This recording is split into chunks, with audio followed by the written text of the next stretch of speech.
So I thought I'd do a review of the airbags we put on our 2016 Ram 3500 to help with leveling it out after we put the fifth wheel on the back. We ended up going with LoadLifter 5000 Ultimate, which has an internal jounce bumper. The specific kit for my truck is 88295. And the reason I went with this one is since it has an internal jounce bumper, if something should happen to the airbag and you get a puncture or you have an airline that ruptures, they can be safely run at 0 psi, although the owner's manual still recommends that you keep at least 5 psi in them for routine use.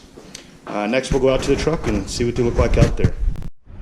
So I'm underneath my 2016 Ram 3500 now, and I'm going to apologize for any dog barking you hear or wind noise, but that's the beauty of being outside.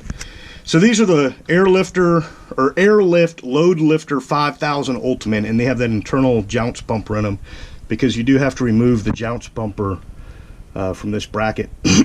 They're held on with not a whole lot of hardware and kind of interesting. So these are the only bolts that are required to be torqued,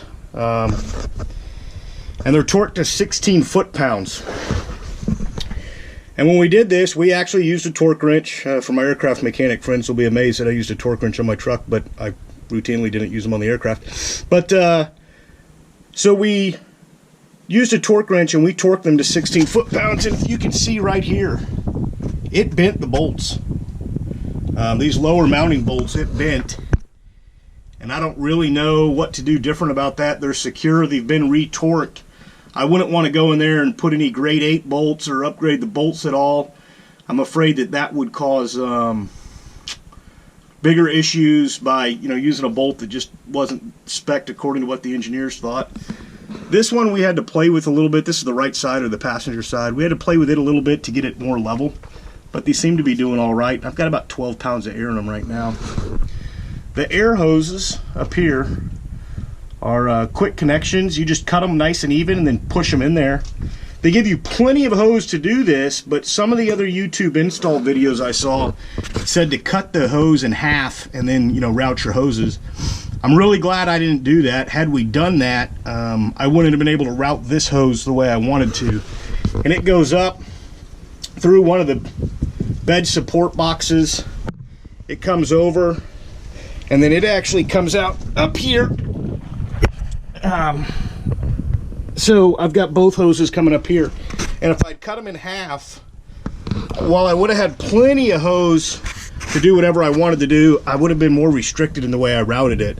So this one used about 25% of the hose, and that one used about 75% of the hose. And by doing that, I got to route it without having to use a bunch of zip ties, and it's all kind of tucked up nice and neat. And I'm really happy with the way it went. One of the things you got to watch when you put these on is one of these bolts goes in between the axle and the brake line, and the other one goes on the top of the brake line. And you just need to make sure that these brake lines, and you can flex them a little bit, but you need to make sure these brake lines aren't rubbing against the bolt, because those sharp edges on the bolt could definitely abrade a hole in your brake line, and that's going to cause some significant issues down the road. All in all, they said this kit takes about 2 hours to install, and it probably would have taken 2 hours to install, except I had my dad helping me, and he kept threatening to pour cold water on my crotch so that I'd jerk my head up and smack the bottom of the truck somewhere. So about 2 hours to install by yourself, about 3.5 hours to install if your dad's helping you. So the last thing I want to show you is where I elected to put the Schrader valves.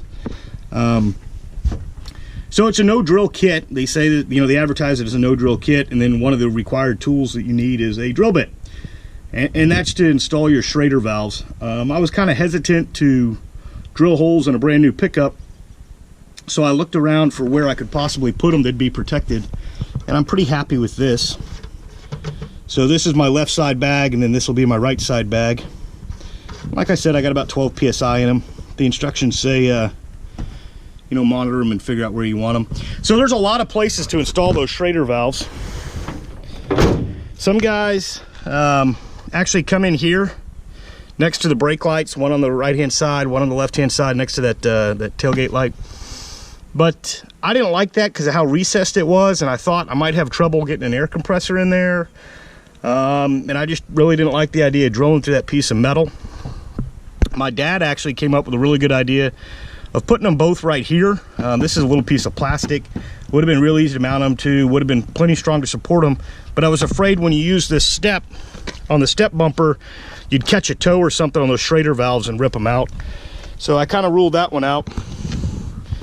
And then a lot of guys will install them somewhere in their wheel well for access while you're airing up your tires. You've got it in here. You drill a hole through a fender liner or put it down on the axle or somewhere, but I didn't like the idea of those Schrader valves being exposed to all the junk that my tires are going to kick up. So we ended up going with this. A little bit worried that something could brush up against them and bust those Schrader valves off, but I guess that's a threat anywhere you are. And really, as tucked back in as they are, I just think they're going to be safe, and I didn't have to drill any holes in the truck, and I'm pretty happy with the way they turned out. But if I had cut that air line in half before I started routing it, I wouldn't have been able to get this right side one all the way over to here. Not really would have been a big deal, because I absolutely could have just put one on each side.